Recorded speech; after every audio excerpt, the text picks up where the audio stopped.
यहाँ पे विपक्षी एकता नहीं बन पा रही है सूबे में, तो फिर केंद्र में क्या बनेगी? अभी केवल उत्तर प्रदेश का चुनाव है।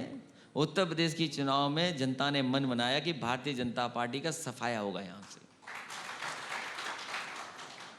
और जहाँ तक दिल्ली का सवाल है, वो लड़ाई बड़ी है, बाद की बात है। लेकिन जातिगत समीकरणों का जब जिक्र होता है तो इससे पहले जो भी ऑपोजिशन की तरफ से मुद्दे उठाए गए, नुमाइंदगी की बात हुई कि कई ऐसी जातियां हैं जिनकी नुमाइंदगी नहीं हुई, नाराज़गी है। तो अभी हाल ही में जो मंत्रिमंडल विस्तार हुआ तो उसमें तो सारी नाराज़गी दूर कर ली गई। अब बीजेपी आश्वस्त है कि जितनी नाराज़गियां थी वो दूर हो गई और इसका अच्छा प्रभाव देखने को मिलेगा चुनाव में। देखिए, जातियों का हिसाब किताब तो ऐसा है कि एक उप मुख्यमंत्री को स्टूल पे बैठना पड़ा था और एक मुख्यमंत्री कहीं गए हुए थे, उन्होंने अपनी तख्ती लगवा ली, कुर्सी पे बैठ गए, उसके बाद आज तक उस कुर्सी पर और वो तख्ती दोबारा नहीं लगवा पाए।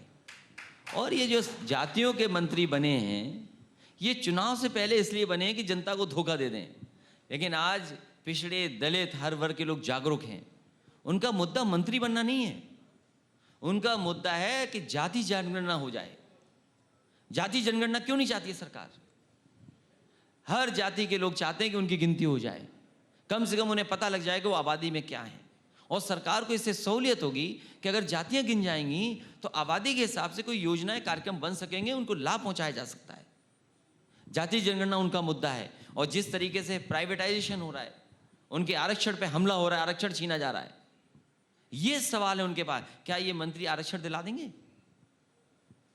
अखिलेश जी, यही थोड़ा सा विरोधाभास सा लगता है। आप एक तरफ तो कहते हैं कि कास्ट बेस्ड सेंसस कराइए, जातिगत जनगणना कराइए, दूसरी तरफ आप ब्राह्मणों के लिए प्रबुद्ध सम्मेलन कराते हैं। अगर जातिगत जनगणना हुई तो फिर ब्राह्मणों को क्या मिलेगा? जो मिलेगा ओबीसी को मिलेगा। नहीं, हम तो पंडित जी लोगों का सब कुछ कहना मानते हैं। अभी बता दो, वही मान लूंगा मैं। अगर वो कहें कि मंगल को ये करना है तो हम तो वही करते हैं जो मंगल को कहा गया उन्होंने। लेकिन जब जातिगत जनगणना की बात होती है या जातियों की बात होती है तो बहुत सी पार्टियों के साथ आप बात कर रहे हैं, बहुत से दलों को बाकी लोग मिला रहे हैं, बहुत सी मांग है। उसमें ये भी मांग है कि कुछ जो रसूखदार जातियां हैं उनको सब कुछ मिल जाता है, बाकी लोग पीछे रह जाते हैं।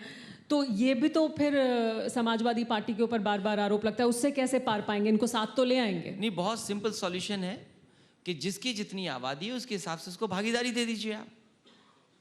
और समाजवादी पार्टी ने करके दिखाया कि जिस समय समाजवादी पेंशन लागू हुई थी, उस समय आबादी के हिसाब से जो जितना है उसको समाजवादी पेंशन दे करके दिखाया था।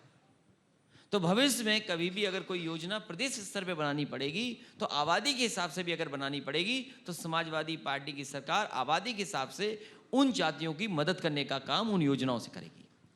अखिलेश जी, ये बात बार बार पॉलिटिकल पार्टीज कहती हैं, जिसकी जिसकी जिसकी जितनी संख्या भारी उसकी उतनी हिस्सेदारी। ये बात ठीक है, समझ में आती है, लेकिन हमारे जैसे पॉपुलस देश में जहाँ इतनी पॉपुलेशन है, तमाम समस्याओं के मूल में जनसंख्या दिखाई देती है, हमारे नेता जब ये बात कहते हैं तो साथ में वो बात भी दिमाग में रहती है क्या कि ये थंब रूल अगर हम लेकर चलेंगे जिसकी जितनी संख्या भारी, तो इतनी बड़ी जनसंख्या वाले देश का होगा क्या आगे? क्यों नहीं हो सकता? सवाल ये है कि संसाधन आपके पास हैं, आपको संसाधन ही तो बांटने उनको। संसाधन कहाँ कम है? जब प्रधानमंत्री जी कह रहे हैं $5 ट्रिलियन की इकोनॉमी होगी, हमारे उत्तर प्रदेश के मुख्यमंत्री कहते हैं $1 ट्रिलियन की इकोनॉमी होगी। $1 ट्रिलियन इकोनॉमी का मतलब है आप जिस जाति को चाहोगे उसको जो योजना बना करके लाभ देना चाहोगे वो दे दोगे। मैं तो कहता हूं कि जब देश में आपके अपने बजट से एक्सप्रेसवे बन सकते हैं, कोई सोचता था कि अपने बजट से बन जाएगा? ईपीसी मॉडल के 2 बन रहे हैं एक्सप्रेसवे यूपी में। ये समाजवादी पार्टी की देन है कि स्टेट के बजट से एक्सप्रेसवे बनाए जा रहे हैं और उसके बाद दिल्ली की सरकार बना रही है स्टेट बजट अपने बजट से। तो जब एक्सप्रेसवे 50,000 करोड़ के बन सकते हैं, 1 लाख करोड़ का एक्सप्रेसवे बन सकता है दिल्ली से, तो पैसे की कहां कमी है? फिर तो किस बात की कमी है? संसाधन की कोई कमी नहीं है।